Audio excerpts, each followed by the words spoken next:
Acceptance is the first step towards betterment. जब तक आप अपनी गलती को कबूल नहीं करेंगे, जब तक आप अपनी गलती को मानेंगे नहीं, आइडेंटिफाई नहीं करेंगे, तब तक आप बेटरमेंट वाले फेज के अंदर एंटर ही नहीं हो सकते। आज पाकिस्तान की सिलेक्शन कमेटी ने एक 58 मिनट लॉन्ग प्रेस कॉन्फ्रेंस की, जिसमें उन्होंने एड्रेस किए इश्यूज जो कि आईसीसी T20 वर्ल्ड कप 2026 के अंदर फेस किए पाकिस्तान टीम ने। इसके अलावा this press conference was based to justify the selection which was made for Pakistan versus Bangladesh ODI series. 58 minute में से मैं अगर बोलूं 52 से 53 मिनट आकिब जावेद ने बात की तो ये गलत नहीं होगा। असद शफीक जो कि उतनी ही अहमियत रखते हैं उस सिलेक्शन कमेटी के अंदर, उन्होंने एक लफ्ज नहीं बोला। And Aqib Javed was the limelight of that press conference. सारे सहाफियों के सवाल उनसे थे, सारे जवाबात भी उन्होंने खुद ही दिए। इक्का दुक्का सवाल के जवाब मिसबा एंड सरफराज अहमद जो कि न्यूली अपॉइंटेड है उन लोगों ने भी दिए। किसी भी चीज़ पर बात करने से पहले मैं आपको 2021 का एक वाकया बताना चाहूँगा जहाँ पे मिसबा उल हक पाकिस्तान के कोच थे। एंड यही आकिब जावेद किसी इंटरव्यू में इनसे पूछा गया मिसबा के बारे में, तो इनका तासुर ये था कि मिसबा को तो कोई स्कूल टीम का कोच ना बनाया, इसको पाकिस्तान टीम का कोच बना दिया। फास्ट फॉरवर्ड 6 ईयर्स नाउ और आज मिसबा और आकिब जावेद एक ही कुर्सी पे बैठे हुए हैं। तो मुझे ना समझ नहीं आता ऐसी मुनाफिकत या किस तरीके से लेट कू करते हैं चीज़ों को ये लोग और कबूल कर लेते हैं offers. I don't know how. Anyways, जो आज की पूरी प्रेस कॉन्फ्रेंस का एक पॉइंट जो मैं उठाऊं और मैं बोलूं कि ये पॉइंट सबसे अहम था, वो ये था कि हम लोगों ने बेगैरती लाद ली है। वो ये पॉइंट है कि हम लोग गलती नहीं कर रहे हैं। आकिब जावेद के मुताबिक जो पाकिस्तान क्रिकेट का मसला है ना, वो इतना बड़ा नहीं है जितना हम लोग या जो सहाफ़ी हैं उसको प्रेजेंट कर रहे हैं। मसला कोई इतना बड़ा नहीं है, छोटा सा मसला है। हम जो इंडिया से मैच हारे हैं वो भी कोई मसला नहीं है, हम जो वर्ल्ड कप से बाहर हुए हैं वो भी कोई मसला नहीं है। बल्कि उनका कहना तो ये था कि हम वर्ल्ड कप में सिर्फ एक गेम हारे हैं। और वो जो इंडिया वाला हार है ना, आप उसको काउंट ना करें, क्योंकि पाकिस्तान इंडिया से पास में भी हारता रहा वर्ल्ड कप के अंदर। वर्ल्ड कप की स्कोर लाइन 8-0 कहती है, तो इंडिया के खिलाफ जो हार है ना, अब आप उसको काउंट भी ना करें। उस पर सवाल तो दूर की बात, आप उसको काउंट भी ना करें as a Pakistan cricket fan. क्यों? क्योंकि हम पहले हारते रहे। ये बात द ग्रेट शादाब खान ने नामीबिया जैसी टीम के खिलाफ मैन ऑफ द मैच लेने के बाद बोली थी, एंड आकिब ने आज उसको सेकंड कर दिया है। सो मैं सिर्फ आकिब जावेद से या जो भी ये आर्ग्यूमेंट पेश करता है उससे मैं सिर्फ इतना सवाल पूछना चाहूंगा। आखिरी 5 मैचेस हुए इंडिया पाकिस्तान के इस एक साल के अंदर, पाकिस्तान 5 के 5 हारा है। ऐसा आखिरी दफा पाकिस्तान की टीम ने कब किया था इंडिया के खिलाफ? पाकिस्तान 5 के 5 मैचेस हारा। आखिरी 10 मैच हुए इंडिया के खिलाफ पाकिस्तान के 10 के 10 इंडिया जीता है। ऐसा पाकिस्तान की हिस्ट्री में कब हुआ था?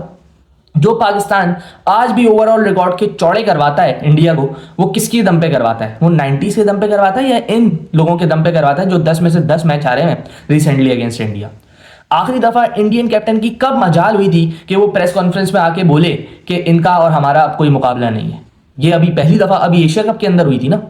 चले आप बात करते हैं कि हम वर्ल्ड कप में नहीं जीते, हम चैंपियंस ट्रॉफी में इंडिया से जीते हुए थे, आगे थे बल्कि चैंपियंस ट्रॉफी में हम एशिया कप के अंदर इंडिया से जीते हुए थे। तो ये जो 2 इवेंट्स आपने 25 की चैंपियंस ट्रॉफी और 25 का एशिया कप खेला, इसके अंदर आपने मैचेस क्यों नहीं जीते? अगर आपका यही जवाब है कि वर्ल्ड कप में पहले भी नहीं जीते तो अब भी नहीं जीतेंगे, तो चैंपियंस ट्रॉफी में तो पहले जीते थे, अब भी जीत जाते।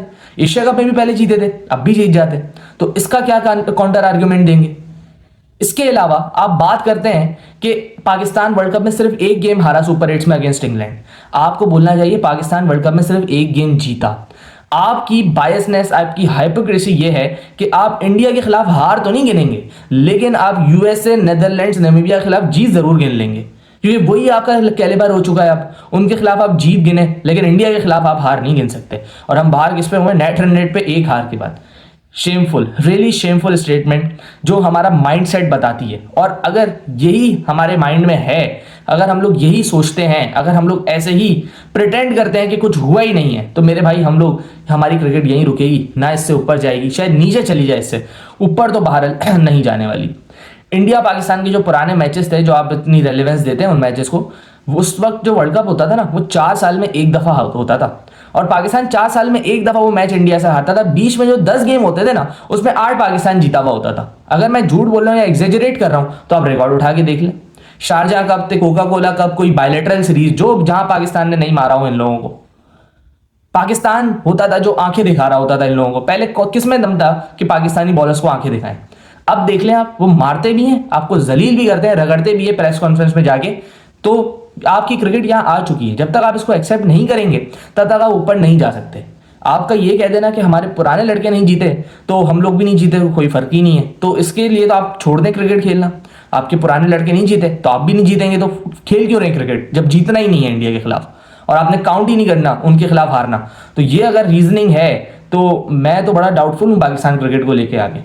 फिर उसके बाद ये नई सिलेक्शन कमेटी है, इनसे फिर इस करंट सीरीज के हवाले से भी सवाल हुआ, तो इसके अंदर भी कोई खास जस्टिफिकेशन ऑफ सेलेक्टिंग शामिल हुसैन, ऑफ सेलेक्टिंग गाजी गौरी या साद मसूद दी नहीं गई, जिसकी वजह से आपको सुन के एक एतमाद हो कि हाँ यार ये एक ऐसी जस्टिफिकेशन है जो कि मैं मान सकता हूँ। गाजी गौरी की जस्टिफिकेशन सरफराज अहमद ने दी। उन्होंने ये बोला कि मिडिल ऑर्डर में क्योंकि मोहम्मद रिजवान बैटिंग करते हैं तो हमें बैकअप भी मिडिल ऑर्डर के अंदर ही चाहिए था। ठीक है, हसीबुल्ला का आप ये बोल सकते हैं कि हसीब एक टॉप ऑर्डर का बैटर है, हमें मिडिल ऑर्डर का बैटर चाहिए था, इस वजह से हमने हसीब को नहीं लिया।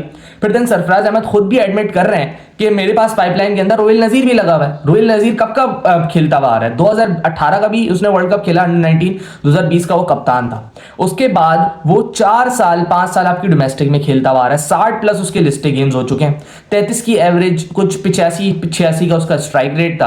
तो गाजी गौरी और रोहिल नजीर के दरमियान कौन ज्यादा सुपीरियर है in terms of performance, in terms of experience? Obviously जिसने क्रिकेट देखी है, जो क्रिकेट को समझता है, रोहिल नजीर है। तो कैसे आप गाजी गौरी को लेके जा सकते हैं और ये जस्टिफिकेशन कैसे दे सकते हैं कि वो मिडिल ऑर्डर का बैटर था और हम लोग ने उसको सेलेक्ट किया? इसके अलावा एक और जस्टिफिकेशन दी कि अभी उसने सीजन टॉप किया है। शामिल की भी ये जस्टिफिकेशन दी कि अभी उसने सीजन टॉप किया है। दूसरी तरफ आप प्रेस कॉन्फ्रेंस के शुरू में ये बोल रहे थे कि कोई भी प्लेयर हम लोग एक सीजन या 2 सीजन की परफॉर्मेंस पे नहीं ले सकते, तो इन प्लेयर्स को तो आपने एक सीजन की परफॉर्मेंस पे लिया हुआ है, शामिल को भी, गाजी को भी।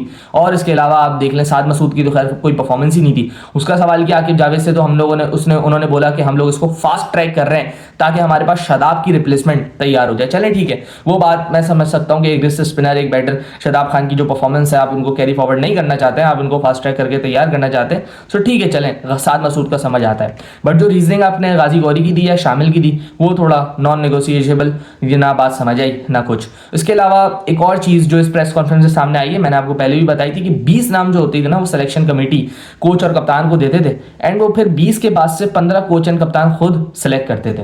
यानी 15 के अंदर, 11 के अंदर सारी की सारी मुशावरत कोच एंड कैप्टन की होती थी, सिलेक्शन कमेटी का कोई बंदा बीच में नहीं बोलता था। एंड आपको मैं 2 साल पीछे लेके चलता हूं, जेसन गिलेस्पी ने रिजाइन क्यों किया था आपको पता है? क्योंकि 15 बनाने की इजाजत नहीं थी जेसन गिलेस्पी को, जो 15 आती थी उसको खिलाना था। क्यों रिजाइन किया था उसने? क्योंकि 11 की भी मुशावरत जो थी ना वो सिलेक्शन कमेटी से करनी थी। और आपने यही सेम चीजें 11 की भी इजाजत, 15 की भी इजाजत माइक हेसन को दे दी। माइक हेसन ने कितने इंटरनेशनल गेम्स खेले और जेसन गिलेस्पी ने कितने खेले? 100 प्लस टेस्ट मैचेस हैं। वर्ल्ड क्लास बॉलर था, सबको पता है कितना जबरदस्त वो बॉलर था, किस तरीके से वो सोचता था, क्या माइंडसेट था। बट आकिब जावेद कहते हैं कि उनकी ईगो थी, वो चेंज नहीं करना चाह रहे थे इनटू द टीम, 15 का स्क्वाड वो बदलना नहीं चाह रहे थे। तो माइक हेसन भी तो यही कर रहा है मेरे भाई, वो भी तो अपनी 15 बना रहा है। तो अब ये राइट अगर जेसन गिलेस्पी को दे देते या गैरी क्रिश्चियन को दे देते तो हमारी क्रिकेट बेटर नहीं हो जाती? क्या वो माइक हेसन से ज्यादा तजर्बा, क्या वो माइक हेसन से ज्यादा स्किल सेट, क्या वो माइक हेसन से ज्यादा क्रिकेट नहीं समझते हैं? अगर हमारा ये ख्याल है कि माइक हेसन उनसे बड़ा कोच है तो शायद हमें अपने ऊपर डाउट होना शुरू हो जाए। तो जो राइट्स आपने माइक हेसन को दिए उन राइट्स पे आप Jason Gillespie and Gary Christian के साथ भी बात कर सकते थे, लेकिन उस वक्त आकिब जावेद को रोल के अंदर लाया गया। क्यों लाया गया? क्योंकि एक पॉडकास्ट के अंदर उन्होंने ये सजेस्ट कर दिया था कि इंग्लैंड को हम इस तरीके से हरा सकते हैं। सो जहां पे selections on based of social media होंगी ना, वहां पे फिर इसी तरीके के कारनामे होंगे एंड आपकी क्रिकेट उन 2 सालों के बाद कहाँ गई है? बायलैटरल्स आप जीत रहे हो, चैंपियंस ट्रॉफी में आपने अपना हाल देख लिया, एशिया कप के अंदर आप इंडिया से एक मैच नहीं जीते, वर्ल्ड कप के अंदर आप आते हैं तो यहाँ पे आप सेमीफाइनल नहीं खेल पाते हैं। So this is very unfortunate. और इसकी रीजनिंग क्या है वो हमने पहले बात कर ली है, गलती है ही नहीं हमारी और कोई भी गलती लेने को तैयार ही नहीं है, ना मसले को समझने को तैयार है। रीज़न है तो ये है कि पुराने नहीं जीते तो हम क्यों जीतेंगे? तो अगर यही रीज़न है तो इसी पे ही आप रहें, इसी को रीज़न को कंटिन्यू करें। एंड ये रीज़न जो है ना, इस रीज़न के चलते ना तो आप आगे कभी जीतेंगे, ना तो आगे आपकी कभी टीम बनती हुई हम नज़र आएगी। सो बड़ा दुख हुआ ये सुन के। आगे की कोई राय अमल कि किस तरीके से हम लोग टीम बनाएंगे या किस तरीके से हम लोग मुशावरत करेंगे विद द कोच, उसके ऊपर कोई बात नहीं हुई। बात पुरानी चीज़ों के ऊपर हुई है, लेकिन वो बात भी ऐसी हुई है जिसने दिल को चोट पहुंचाई है। इसके अलावा अगर मैं बात करूं बाबर एंड फ़खर जमान के ऊपर थोड़ी क्लैरिटी आई है कि ओडीआई स्क्वाड के अंदर उनको सेलेक्ट नहीं किया गया because they were injured. But ऐसी कौन सी इंजरी यार कि जो ना हमें दिखी ग्राउंड के अंदर, ना आपने बताया कि कोई स्पेसिफाई कर देते कि ये इंजरी है या ये इंजरी है। बट जो वर्डिंग मुझे लगी है ना अभी तक वो ये है कि बाबर एंड फ़खर को रेस्ट दिया गया है, जो आकिब ने खुद भी बोला है कि हमने उनको ड्रॉप नहीं किया बल्कि हमने उनको एक लॉन्ग वर्ल्ड कप के बाद, एक ऐसे वर्ल्ड कप के बाद जहाँ पे उनके ऊपर बहुत ज़्यादा प्रेशर था, उनको रेस्ट दिया है हम लोगों ने। सो ठीक है रेस्ट दिया है तो ओके है, ऐसे टूर्स पे आप रेस्ट दे सकते हैं, लेकिन एटलीस्ट आपको क्लैरिटी देनी चाहिए थी। अगर इंजरी है तो किस तरीके की इंजरी है। यही आकिब जावेद ने भी बोला कि हम लोग इंक्वायरी करवा रहे हैं कि अगर हम लोग further into the world cup चले जाते तो क्या तब भी ये इंजरी सस्टेन करते हुए मैचेस खेल रहे होते। सो ये पॉइंट है to be noted, because world cup के अंदर जब आपको कोई इंजरी नहीं दिखी तो आते के साथ ही ऐसी कौन सी इंजरी थी जो इन लोगों को इतना बड़ा टूर, एक रेलेवेंस वाला टूर ओडीआई क्रिकेट, क्योंकि अब हर ओडीआई का टूर भले आप किसी भी टीम से खेलो वो बड़ा टूर है, वहां पे उनको मिस करना पड़ा। एनीवेज ये सारी बातें हुई हैं बाबर एंड फ़खर के बारे में। साइम के बारे में किसी जर्नलिस्ट ने इतना खुल के सवाल नहीं किया, साइम के बारे में करना चाहिए था। साइम के ऊपर भी क्लैरिटी देनी चाहिए थी कि साइम क्यों ड्रॉप्ड है टीम से, क्या वो भी रेस्टेड है या वो ड्रॉप्ड है, ये सारी क्लैरिटी मांगनी थी आपके जो भी सहाफ़ी वहाँ पे बैठे थे, बट उसका सवाल नहीं हुआ। जिनका सवाल हुआ उनके जवाबात जो आए वो आपके सामने मैंने रख दिए। अब आप ही सोचेंगे पाकिस्तान क्रिकेट का आने वाले दौर में क्या होना चाहिए। ये जो इन लोगों के जवाबात हैं इनसे सिर्फ डिप्रेशन, पाकिस्तान क्रिकेट की तबाही हमें दिखती है। नई सिलेक्शन कमेटी है 4 रुकनी, जिसमें Asad Shafiq, Sarfaraz Ahmad, Misbah ul Haq as well as Aqib Javed शामिल है। आकिब जावेद का कहना यह है कि इस चारों के चारों इक्वल इंपॉर्टेंस होल्ड करते हैं, कोई भी इसमें से चीफ सेलेक्टर या हेड सेलेक्टर नहीं है। सो लेट्स सी ये सिलेक्शन कमेटी जिसमें आकिब जावेद स्टिल मौजूद हैं वो क्या करते हैं। मेरे ख्याल से सही है, चेंजेस नहीं करनी थी, लेकिन अब जो है ना भाई थोड़ा बेटर फैसले लेने पड़ेंगे। पीसीबी ने प्रेस रिलीज के अंदर भी बोला है कि बगैर दबाव के और ईमानदारी के बेस के ऊपर फैसले लेने पड़ेंगे अब सिलेक्शन कमेटी को।